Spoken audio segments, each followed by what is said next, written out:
कालिका पुराणानुसार ह्या 7 गोष्टी देवीच्या उपासनेसाठी अत्यंत गरजेच्या आहेत। सगळ्यात पहिले सदाचार। सदाचारामध्ये 2 गोष्टी आपल्याला लक्षात ठेवणं आहे, आसक्ती आणि लोभ याचा त्याग करणे।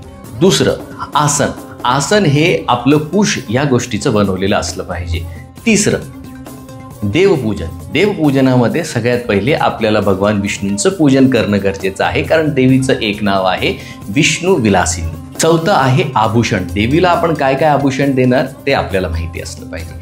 5वं आहे दीपपूजन। दीप हा मातीचा असला पाहिजे आणि त्यात तूप किंवा तिळीचं तेल वापरू शकतात। पण एक गोष्ट लक्षात ठेवा, दीप हा जमिनीवर कधीच ठेवायचा नसतो। 6वी गोष्ट प्रदक्षिणा आणि मंत्र। देवीचा कुठला मंत्र आपण किती वेळा गाणार याची नोंद आपल्याला असणं आवश्यक आहे। आणि 7वं म्हणजे नैवेद्य अर्पण।